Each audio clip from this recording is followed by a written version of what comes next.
जय हिंद दोस्तों, स्वागत करते हैं एक बार फिर से आप सभी लोगों का आपके अपने ऑफिशियल यूट्यूब चैनल पे जिसका नाम है स्टडी 91। और जैसा कि आप लोग देख पा रहे हैं बच्चों, यहाँ पर लिखा हुआ है स्पॉटिंग एरर्स और सेंटेंस करेक्शन। अभी तक हम लोग ने क्या किया था? अभी तक हम लोग ने एक एक चैप्टर को डिस्कस किया, जैसे नाउन हो गया, आर्टिकल हो गया, प्रेपोजिशन हो गया, एडजेक्टिव हो गया, एडवर्ब हो गया, प्रोनाउन हो गया, वर्ब हो गया, सब्जेक्ट वर्ब अग्रीमेंट हो गया, नॉन फाइनाइट वर्ब्स। सारे के सारे चैप्टर्स हम लोग डिस्कस कर चुके हैं इससे पहले जितने भी वीडियोस आए। और उसमें उस चैप्टर को डिस्कस करने के बाद तुरंत क्या सॉल्व किया था? उस पर बेस क्वेश्चन सॉल्व किए थे हम लोगों ने।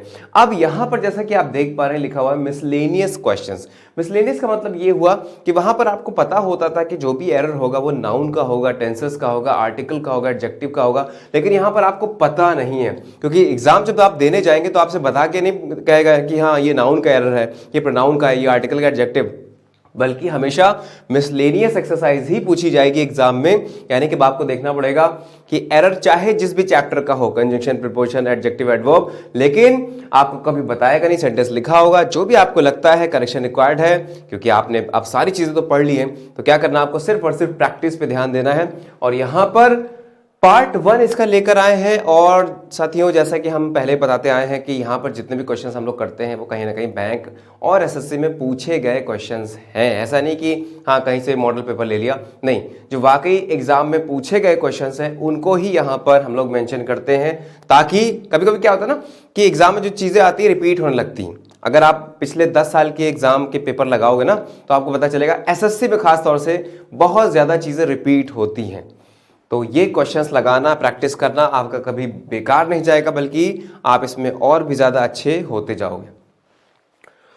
तो चलते हैं अपने पहले क्वेश्चन की तरफ, जो है स्पॉटिंग एरर्स का। स्पॉटिंग एरर्स में बच्चों होता क्या है, हम लोग ने इससे पहले भी किया है, फिर से मैं आपको बता देता हूं, रिमाइंड करा देता हूं कि स्पॉटिंग एरर्स में एक सेंटेंस कई तरीके से पूछा जाता है। पहला तरीका तो ये होता है कि इसमें एक सेंटेंस होता है और वो पार्ट्स में डिवाइड होता है इस टाइप से। जिस भी पार्ट में एरर होगा वो पार्ट आपका आंसर हो जाएगा। जैसे ये पार्ट ए हो गया, ये बी हो गया, ये सी हो गया और डी वाला नो एरर। अगर आपको लगता है कि इस सेंटेंस में कोई भी एरर नहीं है तो आपका आंसर क्या जाएगा? डी, यानी कि या ई भी हो सकता है कभी कभी, क्योंकि एसएससी में 4 ऑप्शन होते हैं, बैंक में 5 ऑप्शन होते हैं। अगर 5 ऑप्शन है तो लास्ट ऑप्शन क्या होगा? ई होगा। और अगर 4 ऑप्शन है तो लास्ट ऑप्शन क्या होगा? डी होगा, जिसमें लिखा होता है नो एरर। तो अगर आपको लगता है इसमें कोई भी एरर नहीं होगा तो लास्ट ऑप्शन आप लगा देंगे, चाहे वो डी हो चाहे ई हो। और किसी भी पार्ट में अगर आपको लगता है ए पार्ट में एरर है तो ए आपका आंसर हो जाएगा, बी हो जाएगा या सी हो जाएगा। इतनी बात सभी की समझ में आई? अब जैसे कि यहां पर लिखा हुआ है, कभी कभी एक सेंटेंस को पार्ट्स में डिवाइड करके डायरेक्टली पूछ लेता है कि कौन से पार्ट में एरर होगा, और कभी कभी इस तरीके से देता है। हो सकता है ये सेंटेंस लिखा हो जैसे लिखा हुआ, और ये भी हो सकता है, मुमकिन है कि ये सेंटेंस ना लिखा हो बल्कि इसी सेंटेंस को ऐसे ही इसने लिख दिया हो। जैसे सेम सेंटेंस लिखा है, द वर्ड रिसाइकेबल प्लास्टिक, देखो the word recyclable plastic is being, देखो आगे पूरा सेंटेंस लिखा इज बीइंग शिप्ड। इसने इसको ऐसे डिवाइड करके इसलिए दे दिया है कि आपका काम आसान कर दिया कि अब आपको यहां सेंटेंस पढ़ने की जरूरत नहीं, बल्कि आप यहां से भी पढ़ना चाहे तो पढ़ सकते हैं। ए पहला पार्ट हो गया, बी दूसरा पार्ट हो गया, सी तीसरा पार्ट हो गया, चौथा पार्ट कौन सा? डी हो गया। और अगर यहां से लेकर यहां तक आपने पढ़ डाला और आपको कोई भी एरर नहीं मिला तो क्या कर दोगे? इसमें ई लगा दोगे, राइट। तो चलो भाई, इट्स अप टू यू। इसमें आप बता सकते हो कि एरर क्या होगा, कौन से पार्ट में होगा। टेक योर टाइम, फिर आप मुझे बताइए कि इसमें एरर क्या होना चाहिए। कह रहा है the word recyclable plastic is being shipped. जो संसार की, दुनिया की जो रिसाइकेबल प्लास्टिक है, रिसाइकेबल का मतलब क्या है? जो तो पुनः यूज की जा सके, recyclable plastic is being shipped. उसको कहां ले जाया जा रहा है? शिप किया जा रहा है एशिया में, जहां पे ये इलीगली डंप किया जाता है यानी कि डाल दिया जाता है उसमें, है ना। और बरी किया जाता है यानी दफना दिया जाता है और जला दिया जाता है with the lightest regulations. Lightest regulations के साथ, मतलब उसमें कोई नियम कायदा कानून नहीं, रेगुलेशंस उसमें नहीं है कि क्या करना चाहिए क्या नहीं करना चाहिए। ये एक बड़े पैमाने पे हो रहा है। ये सेंटेंस का मीनिंग हम लोग समझ गए, लेकिन अगेन आई एम सेइंग कि सेंटेंस का मीनिंग कुछ भी हो, लेकिन यहां पर आपको क्या स्पॉट करना है? एरर्स स्पॉट करना है। तो भले ही क्या होता है ना, कुछ कुछ वर्ड जैसे ऐसे आ गए जिनका मीनिंग हमको नहीं भी पता है, आपको नहीं पता एग्जाम में, तो बहुत ज्यादा घबराने की बात नहीं है कि अरे हम पूरा मीनिंग नहीं समझ पा रहे just because of this word. अगर आप थोड़ा सा ध्यान से देके पढ़ें तो एक दो वर्ड से ऐसा नहीं होता कि आपको मीनिंग ना समझ में आए। एक दो वर्ड को एज इट इज आप रहने दीजिए, बस एक समरी समझने की कोशिश करिए कि सेंटेंस में कहना क्या चाहता है। एक एक वर्ड को बहुत ध्यान दीजिए कि भले उसकी मीनिंग आपको पता हो ना पता हो, लेकिन हाँ ग्रामेटिकली वो कनेक्टेड है या नहीं है, ये आपको जरूर से देखने का पड़ेगा। और स्पॉटिंग एरर्स करते समय सबसे पहला काम क्या होता है, सेंटेंस को समझना, उसके मीनिंग को समझना, उसके सेंस को समझना, ये बहुत इंपॉर्टेंट होता है। कभी कभी क्या होता है कि हम लोग जस्ट अप्लाई करने लगते हैं इसमें रूल, कह रहे कौन से चैप्टर में से आया, नाउन में से आया, आर्टिकल, एडजेक्टिव, एडवर्ब, क्या है ये, कहाँ पे एरर होगा। लेकिन सबसे अच्छा तरीका क्या है कि सेंटेंस को पढ़ के उसको समझो कहना क्या चाहता है, और जो कहना चाहता है उसके अकॉर्डिंग हमने चीजों को रखा है कि नहीं रखा है। तो ये कहना चाहता है कि जो वर्ड की रिसाइक्लेबल प्लास्टिक है, तो आपको पता होना चाहिए कि एक नाउन दूसरे नाउन को कभी क्वालिफाई नहीं कर सकता, राइट? अब यहां पर देखें, ये जो वर्ड लिखा हुआ है दुनिया, संसार, ये एक नाउन है, और उसके बाद ये भी एक प्लास्टिक क्या है, नाउन है। ये इस प्लास्टिक के लिए एडजेक्टिव का काम कर रहा है। प्लास्टिक कैसे है, रिसाइकेबल है, एडजेक्टिव। अब आप यहां पर देखें कि नाउन के बाद एक नाउन आता हुआ, एक नाउन दूसरे नाउन को क्वालिफाई नहीं करता, एडजेक्टिव करता है, लेकिन क्योंकि यहां पर भी एक नाउन है, ये इसका एडजेक्टिव है, तो बेसिकली दो नाउन अगल बगल है, जो कि ऐसा पॉसिबल नहीं हो सकता। तो क्या करना होता है आपको, या तो आप ऑफ लगाएं कि वर्ड की, कहना क्या चाहता है, वर्ड की रिसाइकेबल प्लास्टिक जो है उसकी बात हो रही, तो या तो आप कहें, ये ऐसे कहें the recyclable plastic of the word, ऐसे कहें या सिंपली आप इसमें क्या लगा दें, एपॉस्ट्रोफी एस लगा दें, तो क्या हो जाएगा, द वर्ड्स, ऐसे एस लगा दें, द वर्ड्स रिसाइकेबल प्लास्टिक, यानी कि वर्ड की रिसाइकेबल प्लास्टिक है, उसी की बात हो रही है। तो पोजीशन का सेंस देना है, अपने आप सेंटेंस अपना रहा सही हो जाएगा। क्लियर? तो क्योंकि हमने यहां पे करेक्शन किया, तो कौन से पार्ट में करेक्शन जाएगा, देखो ए पार्ट, द वर्ड्स, यहां पे रिसाइकेबल प्लास्टिक, पहले वाले में एरर है, जिसमें एरर होता है वो हम लोग टिक करके चले आते हैं। कभी कभी क्या होता है सेंटेंसेस में कि एक सेंटेंस देगा, दूसरा देगा, तीसरा देगा, चौथा देगा, और वो सेंटेंस अलग अलग होंगे। यहां पर तो एक ही सेंटेंस के पार्ट किए गए। कभी कभी स्पॉटिंग एरर्स कैसे आता है कि अलग अलग सेंटेंस फ्रेम करके दे देगा और पूछेगा कि कौन सा सेंटेंस इनमें से सही है या कौन सा गलत है, ये भी पूछ सकता है। अगर इनकेस एक से ज्यादा सेंटेंस सही है तो ये पूछेगा कि both A and B right या ओनली वन इज करेक्ट, ऐसे भी करके आता है। तो एग्जाम में कैसे भी क्वेश्चन पूछा जा सकता है, लेकिन चीज यही होगी, जो आपने पढ़ा है वही काम आएगा। नेक्स्ट अच्छा, इसको करने से पहले मैं आपको एक चीज बताना चाहूंगा, क्योंकि कई बार क्या होता है कि बच्चों को स्पॉटिंग एरर सब कुछ करना आता है, रूल्स भी वो रटे होते हैं सारे, लेकिन उसके बावजूद भी आपको पता भी है कि इसमें एरर क्या है, उसके बावजूद भी गलतियां हो जाती हैं। हमें ये नहीं समझ में आता कि कौन से पार्ट में एरर जाएगा, और इसमें मिस्टेक अक्सर हो जाया करती बच्चों से। तो ये देखना कि स्पॉटिंग एरर्स किस तरीके से करते हैं बहुत ज्यादा इंपॉर्टेंट है। जैसे एक क्वेश्चन में यहां पे जगह है, मैं यहां पे लिख देता हूं, ये चलो स्लाइड ले लेते हैं, एक यहां पर एक स्लाइड ले ली। देखो भाई बहुत ध्यान से, लिखा हुआ है what is the criteria to select them. ये लिखा, what is the criteria to select them.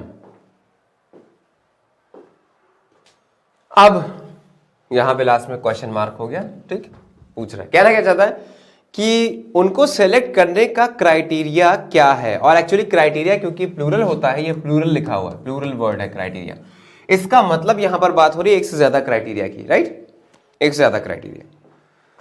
तो उनको सेलेक्ट करने के क्या क्राइटेरिया है, ये सेंस आ रहा है। अब होता क्या, जब भी आप स्पॉटिंग एरर्स के क्वेश्चन करते हो तो पढ़ना कहां से चालू करते हो बच्चों, इधर से, और यहां पढ़ते पढ़ते जो सही है उसके अकॉर्डिंग जहां पर भी जिस भी पार्ट में गलती है वो आप पार्ट आपका आंसर हो जाता है। तो चलो इसको पढ़ते हैं। व्हाट इज तक कोई गलती थी, यहां से पढ़ना चालू किया, व्हाट इज तक कोई गलती थी नहीं। अब कहते हैं इसके अनुसार इसको हमें चेंज करना पड़ेगा। तो ये तो है इज, बहुत ध्यान समझना, बहुत इंपॉर्टेंट बात बता रहे हैं, ये तो है इज, तो इसके अकॉर्डिंग यहां क्राइटेरियन होना चाहिए था, क्राइटेरियन होना चाहिए था, राइट, जो कि सिंगुलर है। आपने नाउन पढ़ा होगा, क्राइटेरिया प्लूरल, क्राइटेरियन सिंगुलर। तो ये तो सिंगुलर है, तो क्राइटेरिया का क्राइटेरियन कर दें तो हमारा सेंटेंस सही हो जाएगा। भले ही आपका सेंटेंस सही हो जाए, लेकिन अगर इस पर्टिकुलर सेंटेंस में आपने यहां पर एरर लगा दिया पार्ट बी में, तो आपका आंसर गलत हो जाएगा। पता है क्यों? बताते। क्योंकि जब आपने इसके अकॉर्डिंग यहां पर क्राइटेरियन कर दिया तो बात सेंटेंस में हो रही थी क्राइटेरिया की, यानी एक से ज्यादा की। अब आपने उसको सिंगुलर बना दिया। ध्यान ये देना है कि जब भी आप स्पॉटिंग एरर्स के क्वेश्चन करें, ग्रामेटिकल मिस्टेक चेक करनी होती है आपको, कभी भी मीनिंग में कोई फर्क नहीं लाना होता, कभी भी सेंटेंस का मीनिंग चेंज नहीं होना चाहिए। लेकिन यहां पर आप जब स्पॉटिंग एरर कर रहे हो तो सेंटेंस का मीनिंग चेंज हो जा रहा है। पहले आप बात कर रहे हो क्राइटेरिया की और आपने इसके अकॉर्डिंग यहां पर क्राइटेरिया कर दिया, तो अब बात बिल्कुल अलग हो गई। पहले बात प्लूरल की हो रही थी, लेकिन यहां पर आपने बात सिंगुलर, ये नहीं करना होता। तो इस वजह से क्या करेंगे कि एरर यहां पर नहीं बल्कि यहां पर है, आर हो जाएगा। What are the criteria? अब सही है, ग्रामेटिकल एरर चेक करने आपको। अब यानी इसके अकॉर्डिंग हमने पहले चेंज कर दिया, लेकिन हमेशा ऐसा नहीं होता। आमतौर पे क्या होता है कि इसके अकॉर्डिंग ये चेंज होता है। जैसे एक और एग्जांपल देते हैं आपको,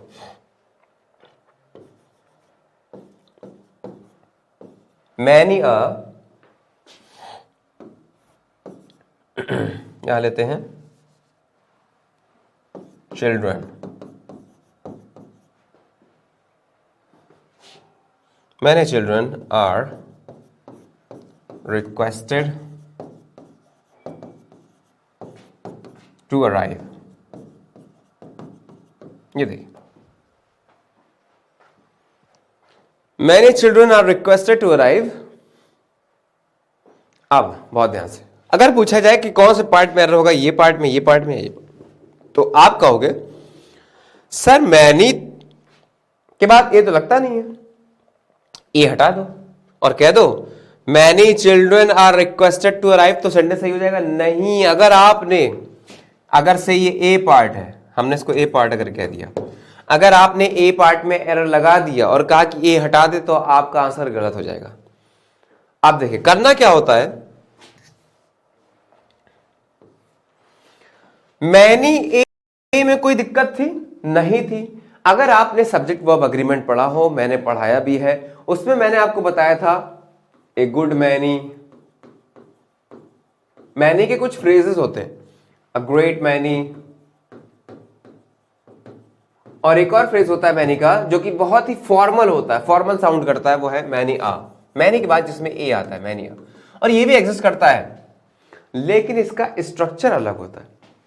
जब a good man, a great man या मैनी आता है तो इसके बाद आने वाला नाउन प्लूरल होना चाहिए, वर्ब भी प्लूरल होनी चाहिए। जैसे मैंने कहा a great many, a good many students are coming here, students are coming here. लेकिन जब हमने यहां पर मैनी आ का यूज किया तो हम मैनी ए टाइम्स नहीं कह सकते, जो कि अक्सर न्यूज़पेपर में गलत लिख के आता है। तो कभी भी अगर आपको ग्रामर पढ़नी हो, do not follow any newspaper. Newspaper पढ़ो सिर्फ इसलिए ताकि आपका कॉम्प्रिहेंशन मजबूत हो, एडिटोरियल पार्ट पढ़ो, कॉम्प्रिहेंशन मजबूत हो, वोकैबुलरी आपकी बिल्डअप हो, लेकिन उससे ग्रामर कभी मत सीखना, क्योंकि ग्रामर में उसमें गलतियां होती हैं। तो मैनी आ के बाद singular noun plus singular verb आता है, ये तो आपको पता ही होगा। तो मैनी ए में कोई दिक्कत नहीं थी, लेकिन हाँ अब इसके अकॉर्डिंग हमें चीजें चेंज करनी पड़ेंगी। अगर ए आ गया तो यहां पर चिल्ड्रन नहीं होगा, सिंगुलर नाउन चाइल्ड और सिंगुलर वर्ब इज। अब सेंटेंस ही होगा, इसका मतलब इस वाले पार्ट में एरर नहीं होगा, इसके अकॉर्डिंग यहां पर एरर होगा। अब आप फिर से वही क्वेश्चन मुझसे पूछोगे कि सर यहां पर भी आपने सेंटेंस का मीनिंग तो चेंज कर दिया, पहले चिल्ड्रन की बात हो रही थी प्लूरल की, अब आपने सिंगुलर कर दिया। नहीं बच्चे, ये तो आपकी गलतफहमी। यहां पर बात क्राइटेरिया की हो रही थी, आप क्राइटेरियन कर रहे थे तो गलत हो जाता, क्योंकि प्लूरल था, सिंगुलर हो जाता। लेकिन यहां पर मीनिंग में कोई डिफरेंस नहीं आया। कैसे? क्योंकि ए good many, A great many, many a, सभी का मतलब एक ही होता है, बहुत सारे, एक बिग नंबर को बताने के लिए, चाहे आप ए गुड मैनी, ए ग्रेट मैनी, चाहे मैनी का यूज करें या मैनी आ का यूज करें, सबका मतलब एक होता है। अगर मैं ये कहूं कि many a child is requested to arrive, तो इसका ये मतलब बिल्कुल नहीं है कि एक चाइल्ड की बात हो रही है, अभी भी बहुत सारे चाइल्ड की बात हो रही है, यानी चिल्ड्रन की बात हो रही है। एक तरीके का लिखने का तरीका है ये, जिसमें मैनी के बाद ए लगाते हैं और ए के अकॉर्डिंग यहां पर सिंगुलर नाउन, सिंगुलर वर्ब लगाते हैं। अभी भी इसका मतलब क्या है? इसका मतलब अभी भी क्या है कि many children are requested to write. Clear? तो इसके अकॉर्डिंग यहां पर एरर हो गया। तो चलते हैं अपने क्वेश्चन की तरफ। उम्मीद है ये समझ में आया होगा कि कैसे कौन सा पार्ट हम लोग निर्धारित करते हैं कि कौन सा पार्ट में एरर होगा। अपना नेक्स्ट क्वेश्चन है जो कि आपको सॉल्व करना है। पहले आप सॉल्व करें, उसके बाद मैं आंसर बताता हूं और मैच करें अपना आंसर एक्सप्लेनेशन के साथ। और सिर्फ आंसर आपको नहीं देना है, आपको पता भी होना चाहिए कि अगर मैंने ये बोला है, आपने जो भी आंसर यहां पे पॉइंट आउट किया, आपको पता होना चाहिए कि दरअसल उसमें एरर है क्या, क्यों है। अगर आपने इसका लॉजिकली आंसर दे दिया तो इसका मतलब आप सीख गए। और अगर हम बात कर रहे हो नहीं नहीं मुझे लगता है ये गलत लिखा है, इसकी स्पेलिंग गलत लिखी है, ये नहीं सही होना चाहिए, तो फिर आप नहीं सीखे। प्रॉपर लॉजिक के साथ आपको आंसर देना है।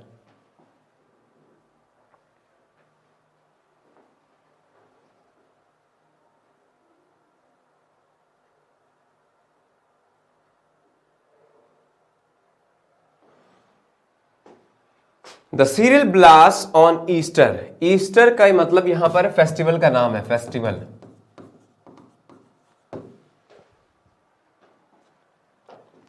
सीरियल ब्लास्ट मतलब एक के बाद एक ब्लास्ट, ईस्टर के दिन वो रैंक करते हैं, ranks as the worst blood bath, सबसे खराब ब्लड बाथ जिसमें खून बहा लोगों का।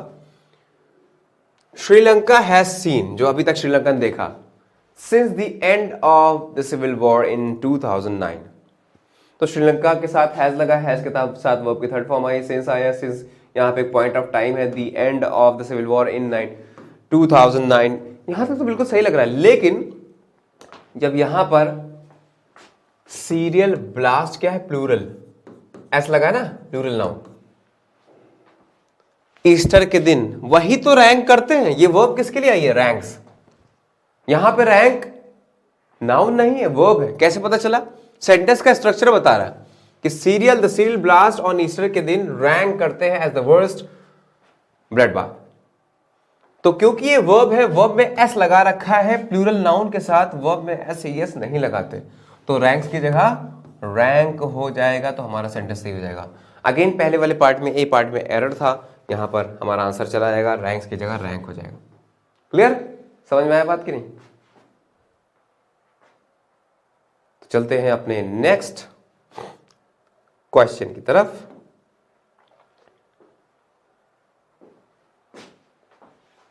ये है नेक्स्ट क्वेश्चन। चलिए आप सॉल्व करिए, उसके बाद मैं आंसर बताता हूं विद एक्सप्लेनेशन कि इसमें एक्सप्लेनेशन क्या होगा।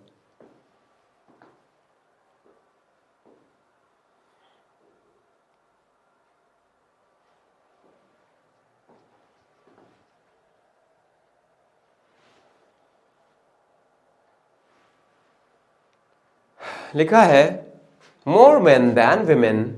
अच्छा, इसको क्या प्रोनाउंस करते हैं? वुमेन नहीं होता, ये वीमेन होता है। भले इसमें ओ लगा होता है, सिंगुलर होगा तो वुमेन बोलेंगे, वुमन, और प्लूरल हो जाएगा तो women, women. More men than women are likely to suffer head and neck cancer in today's era.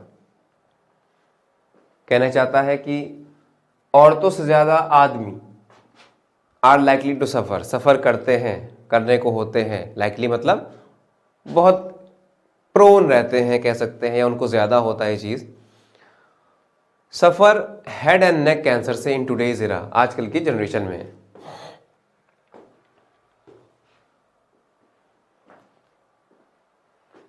तो एरर मिला आपको, मोर मेन, ठीक है यहां तक, देन विमेन, विमेन कंपेयर कर रहा है, मैन के लिए आर आ गया, लाइकली के बाद टू आ गया, टू सफर, यहां तक तो सही था।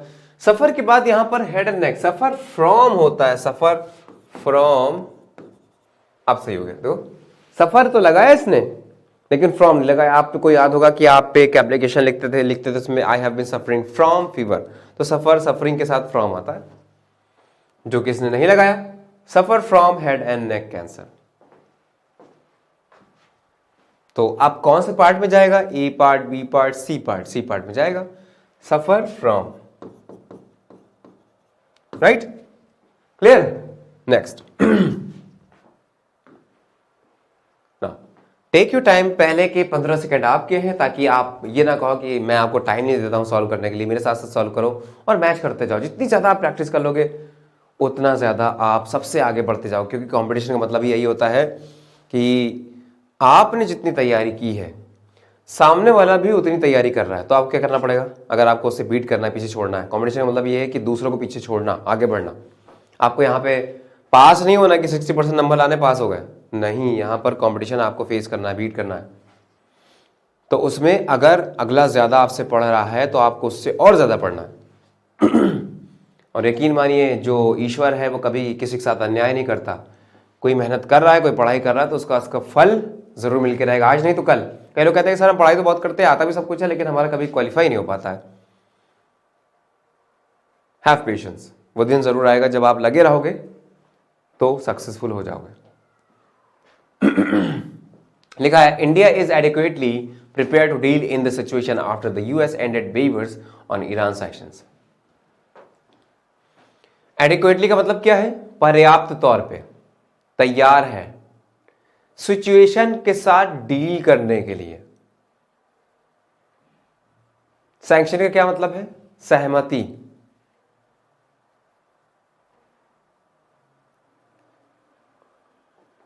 तो आपको पता होगा, मैंने आपको बताया भी था कि डील के साथ दो प्रीपोजिशन जाता है, एक विद जाता है और एक इन जाता है। डील विद भी होता है, डील इन भी होता है। डील विद हम लोग तब लगाते हैं जब किसी सिचुएशन या कंडीशन को हमें उससे निपटना होता है, या जैसे हमने कह दिया कि कोई बुली टाइप के लड़के हैं और उनको सबक सिखाना, उनसे निपटना है, तो उसके लिए हम लोग डील विद लगाते हैं। लेकिन डील इन तब लगता है जब आप बिजनेस की बात करते हो। जैसे मैंने कहा कि मेरा कपड़े का बिजनेस है, तो हम ये भी कह सकते हैं कि I deal in clothes, I deal in this particular thing. मैं इस चीज में डील करता हूं, यानी कि उससे खरीद फरोख्त करता हूं, बिजनेस करता हूं। डील विद का मतलब किसी सिचुएशन से निपटना। तो टू डील विद, इन नहीं, to deal with the situation, to deal with the situation. Correct? B वाले पार्ट में हो गया। Next is impostor. किसी का नाम है।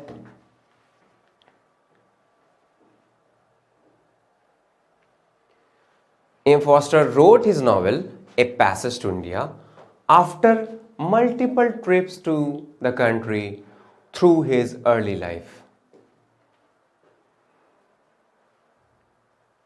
Imposter जो है राइटर है, उनका नाम लिखा हुआ है, उन्होंने अपनी नॉवल लिखी और नॉवल का नाम क्या है? A passage to India. ये नॉवल का नाम है, क्लियर हो रहा है यहाँ से। आफ्टर किसके बाद? मल्टीपल ट्रिप्स के बाद। और वो ट्रिप्स कहाँ के लिए थी? टू द कंट्री की तरफ थी, टू द कंट्री। ट्रिप के बाद टू आता है, या विजिट टू हो गया, ट्रिप टू हो गया, बिल्कुल सही लगा रखा है इसने प्रपोजन। फिर कह रहा है कि through his early life, early life में से होकर, अर्ली लाइफ में से होकर। थ्रू कब लगता है बेटा? थ्रू लगता है जब किसी चीज में से होकर कोई चीज गुजरती है। जैसे मैंने कहा, the rays, the sun rays are coming through the glass, कांच में से होकर, through the window, through the glass, through the pipe, right? किसी चीज में से होकर गुजरना।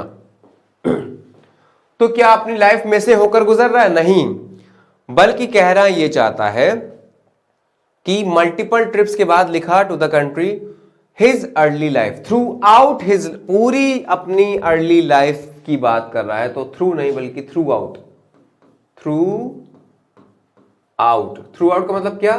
पूरा का पूरा अर्ली लाइफ में, through out his early life. Through की जगह थ्रू आउट। यहां पर देखें, थ्रू आउट हो जाएगा। क्लियर? Next sentence. तो भाई बहुत इत्मीनान से बता रहा हूं आपको, ऐसा कोई भी चीज नहीं जो आपको ना समझ में आए। मैं जल्दी जल्दी नहीं भाग रहा हूं, बहुत आराम से बता रहा हूं, एक एक क्वेश्चन को टाइम दे रहा हूं ताकि आपके क्लियर हो जाए सारी चीजें। Finding people who violates silence zone norms, silence zone norms एक साथ है, पूरा कर पूरा नाउन है, कंपाउंड नाउन है ये। silence zone norms will not curb noise pollution. Curb का मतलब क्या होता है? कंट्रोल।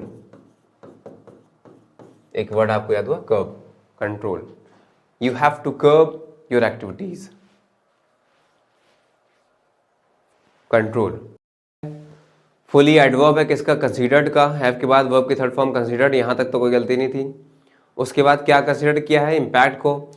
अगर जानते हो हम ऐसे ही करें, देखो कई बच्चे ऐसे करते हैं कि हाँ सब चीज़ सही लिखी है, द इम्पैक्ट लिखा है कि that relaxing this guidelines is likely, is भी सही लिखा हुआ है क्योंकि गाइडलाइंस के लिए इज नहीं आया है। रिलैक्स करना, रिलैक्स के लिए इज आया, रिलैक्स करना इन गाइडलाइंस को इज लाइकली, ये इस किसके लिए आया? रिलैक्सिंग के लिए। To have with the economy, तो ऐसा लगा सब कुछ सही है, लेकिन मैं आपको बताऊं अब सेंस वाइज पढ़ो, क्योंकि सिर्फ आपको पढ़ना नहीं होता, समझ के पढ़ना होता है सेंस क्या कहना चाहता है, उसके अकॉर्डिंग चीजें हमने यूज की कि नहीं। They have not fully considered, उन्होंने फुली कंसिडर नहीं किया है किस चीज को? इम्पैक्ट को। इम्पैक्ट, प्रभाव। दैट, वो इम्पैक्ट क्या है? That relaxing these guidelines is likely, जो इम्पैक्ट किस चीज से पड़ेगा? रिलैक्स करने से इन guidelines is likely to have, होने को है, इंपैक्ट आने को है, विद द इकोनॉमी नहीं, इंपैक्ट किसके ऊपर होता है? इकोनॉमी के ऊपर, प्रिपोजिशन गलत थी। The impact that relaxing these guidelines is likely to have on the economy. Impact के साथ क्या आता है? ऑन आता है, विद नहीं आएगा, राइट। तो आप देखें यहां पर अगर आप समझ के नहीं करोगे तो ये क्वेश्चन आपसे नहीं हो पाएगा। नेक्स्ट इज 14th, चले भाई करें। Had this notification been amended earlier, we could have stopped the transfer of funds. Had this notification लगाने का मतलब यहां पर ये है could have का पेयर जा रहा है, इसका मतलब ये है कि यहां पर if की कंडीशन है, if पास कंडीशन, जिसमें क्या होता है कि if के साथ सब्जेक्ट प्लस हैड आता है और दूसरे वाली क्लॉज में could, would या शुड के साथ हैव आता है। ये स्ट्रक्चर होता है कंडीशनल सेंटेंसेस में जाके पढ़ना, कंडीशन टाइप। तो कहते ये है कि अगर आपको इफ को हटाना हो तो इफ हटा के आप हैड को आगे भी ला सकते हो। तो कह सकते हो हैड यू कम अर्लियर, यदि तुम पहले आए होते तो मैं तुम्हारे साथ चलता। Had you come earlier I would have कम और गॉन विद यू, मैं तुम्हारे साथ चलने के लिए, क्योंकि मैं भी आ रहा हूं तो I would have come with you. Come की तीनों फॉर्म कम होती हैं, सेकंड फॉर्म केम। तो वैसे कुछ सेंटेंस यहां पे लिखा हुआ है कि had this notification been amended earlier, अगर इस नोटिफिकेशन में जो संशोधन है पहले हो गया होता, पास की बात कर कंडीशन की, हम कुड हैव, हम क्या कर सकते? स्टॉप कर सकते थे ट्रांसफर ऑफ फंड्स को। We could have stop the transfer of funds. इसका मतलब इसमें कोई भी एरर नहीं है, no error is there, no error. ये हो गया। 15th, there are many insurance disputes nowadays because most people do not fully understand the terms and condition of their policies। कहना चाहता है कि बहुत सारे इंश्योरेंस डिस्प्यूट्स का मतलब क्या है? लड़ाई झगड़ा आजकल इसलिए है क्योंकि बहुत सारे लोग हैं वो फुली अंडरस्टैंड नहीं समझते टर्म्स और कंडीशन को, उनकी पॉलिसी की। ठीक है, क्लियर? अब बहुत ध्यान समझना। There are many insurance disputes nowadays because most people do not, because of लगाने की जरूरत नहीं है, ऑफ हटा दो। बिकॉज मोस्ट पीपल, कंजंक्शन है ना, कंजंक्शन काम होता है प्रेपोजिशन का जोड़ना नहीं, बल्कि कंजंक्शन काम होता है सब्जेक्ट को जोड़ना या वर्ब को जोड़ना। Because most people do not fully, right. तो कौन से वाले पार्ट में एरर चला जाएगा? सेकंड पार्ट में एरर होगा। नेक्स्ट आ जाते हैं। अब इतने सारे क्वेश्चंस जो थे हम लोग ने बहुत आराम से, अब थोड़ा सा स्पीड बढ़ाएंगे, आप भी अपनी स्पीड बढ़ाइए कि आप देखते ही, क्योंकि हमने इसमें लिखा था देखते ही पाओगे क्वेश्चन का आंसर, देखते ही कैसे हम लोग। अभी मत कहना सर आप तो रट के आए हैं, आपने एक्सरसाइज यहाँ पे देखी होगी इसलिए कर रहे हैं, ऐसा बेटा कुछ भी नहीं है। हाँ, देख कर आए हैं कोई दिक्कत नहीं, क्योंकि अगर टीचर नहीं देखेगा कि उसको क्या पढ़ाना है या क्या लेक्चर है तो वो गलत भी पढ़ा। हम भाई हर कोई इंसान है, और अगर टीचर ने लेक्चर से पहले नहीं भी देखा, वी आर नॉट परफेक्ट, हम लोग एक्सीलेंट तो नहीं है ना कि हमसे गलती नहीं हो सकती। तो अगर हमने नहीं देखा और हमने इन केस गलत पढ़ा दिया, भूल चूक में अगर गलत पढ़ा दिया, तो बच्चा उस चीज को पत्थर की लकीर मान लेता है और फिर वो सारी चीजें कहेगा हमने वाले सर से सुना था, पढ़ा था, इसलिए हम ये इंप्लीमेंट करते हैं, चीज फॉलो करते हैं। लेकिन बाद में कितना खराब लगेगा जब उसको पता चलेगा कि सर ने गलत पढ़ाया था। तो हम शिक्षक गलत नहीं पढ़ा, हमें नहीं आता, हम कह देंगे बच्चे नहीं आता, हम कल बता देंगे आपको, हम और पढ़ के आएंगे तो आपको कल पढ़ा देंगे, लेकिन हम आपको गलत नहीं पढ़ा सकते। तो क्वेश्चन पे आते हैं। India demonstrates it's supremacy in space when it successfully launched it's third satellite into orbit yesterday. बात हो रही कब की? यस्टरडे की। इंडिया ने डिमॉन्स्ट्रेट किया, दर्शाया अपनी सुप्रीमेसी को स्पेस में, जब इंडिया ने, इट किसके लिए? इंडिया के लिए सक्सेसफुली लॉन्च किया अपना सैटेलाइट ऑर्बिट में, राइट, इनटू ऑर्बिट यस्टरडे, कल। तो जब बात कल की हो रही है तो इंडिया अभी नहीं दर्शा रहा बल्कि दर्शाया। इंडिया डिमॉन्स्ट्रेटेड,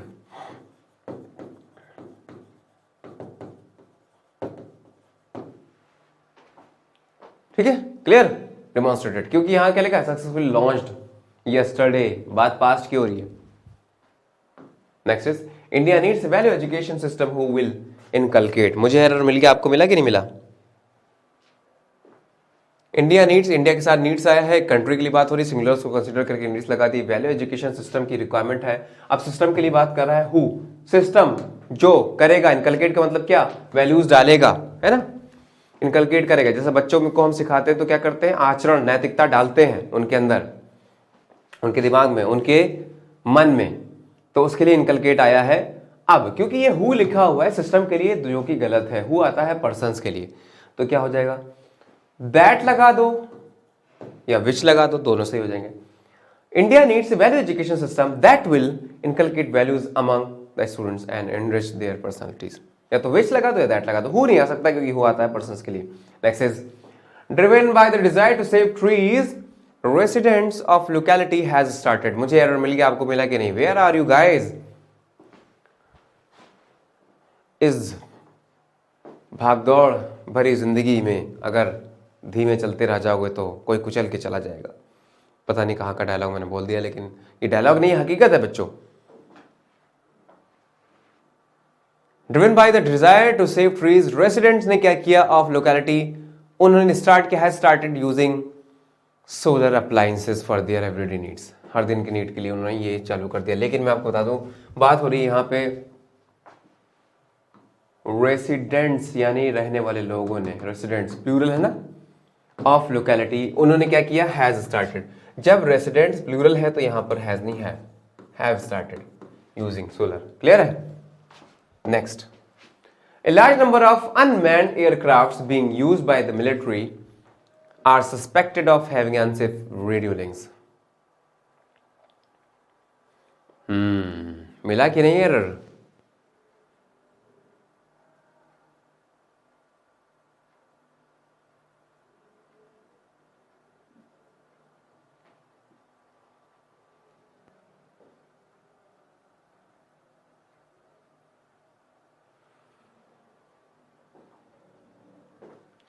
कहना ही चाहता है कि अनमैंड का मतलब क्या हुआ? जिसमें लोग शामिल ना हो, पर्सन ना शामिल हो, अनमैंड मतलब totally based on machines. A large number of unmanned aircraft, aircraft का मतलब क्या हुआ? हवाई जहाज या आप जितने भी लड़ाकू विमान हो गए सब एयरक्राफ्ट में आ जाएंगे। Being used by the military are suspected, वो सस्पेक्ट किए जाते हैं, ऑफ हैविंग नहीं, सस्पेक्टेड टू हैव, सस्पेक्ट के साथ टू लगाओ, suspected to have unsafe radio links, of having नहीं। 20th, recent survey shows that 35 million children in the age group of 6 to 10 years have never attended no primary school. चले भाई, बहुत आसान है, देखते कितने बच्चे सॉल्व कर सकते, बहुत ही इजी है। सर्वे के साथ शोज आया, बिल्कुल सही है।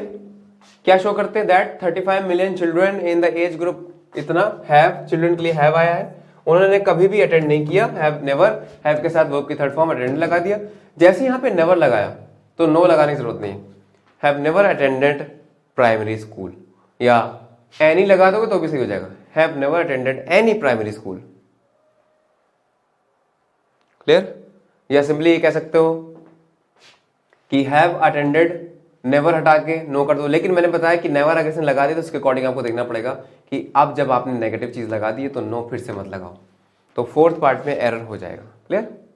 नेक्स्ट इज कोल माइंस जो है वो कंस्टिट्यूट करते हैं। कोल माइंस हो गया हमारा प्लूरल, प्लूरल के साथ वर्ब में एस नहीं आता, नहीं लगा, बिल्कुल सही। कोल माइंस कंस्टिट्यूट करते हैं मेजर परसेंटेज ऑफ किसका, मेजर परसेंटेज किसका, of the sources which cause, sources के लिए देखो ये है रिलेटिव प्रोनाउन, इसके बारे में बता रहा है, sources which cause damage.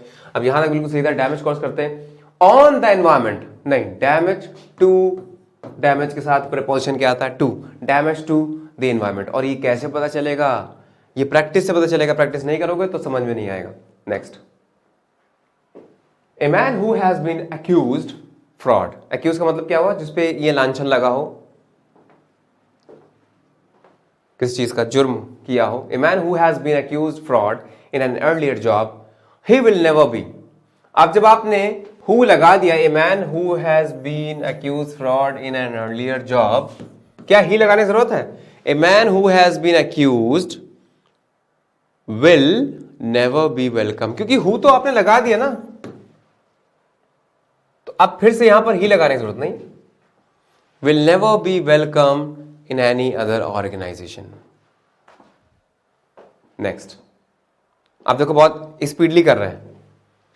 Worried about the continuing violence in the city much students are set. जब आप इसके यूज टू हो जाओगे, देखते ही एरर पकड़ में आ जाएगा। स्टूडेंट्स क्या होते हैं, काउंटेबल, काउंटेबल। अब देखो हम मीनिंग भी नहीं समझ रहे सेंटेंस की, तुरंत देखते ही समझ में आ रहा। कुछ ऐसे सेंटेंसेस होते हैं जिसमें देखते ही समझ में आता है, मीनिंग समझने की जरूरत नहीं है। जो ऐसे क्वेश्चन है उनको जल्दी जल्दी कर डालो, क्योंकि एग्जाम में सब भैया स्पीड का खेल होता है।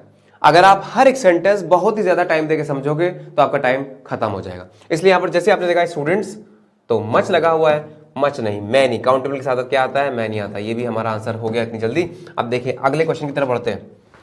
Many organizations have been offering attractive incentives to their employees in an attempt to boosting, मिल गया एरर, टू के बाद वर्ब की फर्स्ट फॉर्म आती है इन्फिनेटिव। क्या होता है, इन्फिनेटिव, इन्फिनेटिव, इन्फिनेटिव होता है वर्ब के साथ, पर्पस को शो करने के लिए वर्ब के साथ, सॉरी वर्ब के साथ नहीं, पर्पस को शो करने के लिए टू के साथ वर्ब की फर्स्ट फॉर्म लगाते हैं। अब देखें यहां पर अटेम्प्ट टू, बूस्टिंग नहीं, बूस्ट, बूस्ट।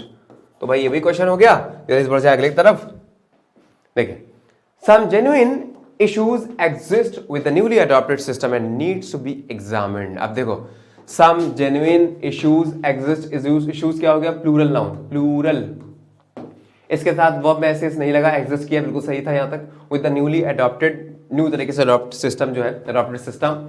एंड नीड्स, वही अगेन बात हो गई इश्यूज के बारे में, जैसे एग्जिस्ट करता है ना वैसे नीड करता है। अब यहां पे ऐसे नहीं लगा, यहां क्यों लगा दिया, नीड हो जाएगा, need to be examined seriously. तो आपने देखा कि कैसे हमने कुछ आगे के क्वेश्चंस बहुत ही इत्मीनान से सोच समझ के किए और कुछ क्वेश्चंस बहुत ही जल्दी कर लिए। इसका मतलब ये हुआ कि एग्जाम में दो टाइप के क्वेश्चन आते हैं, एक जो देखते ही समझ में आ जाते हैं किसमें एरर क्या होगा, और एक में जिसमें आपको समझना पड़ता है, meaning of the sentence, sense wise आपको देखना पड़ता है कि एक इस सेंस के अनुसार ये वर्ड सही जगह पे लगा है या नहीं लगा है। तो आज के लिए इतना काफी है, मिलेंगे अगले लेक्चर में। और सीरीज है पूरी स्पॉटिंग एरर्स की on based on miscellaneous questions. ये पार्ट 1 था, मिलेंगे अगले लेक्चर में पार्ट 2 के साथ। तब तक के लिए tata bye bye, take care, अपना ख्याल रखिए और जय हिंद।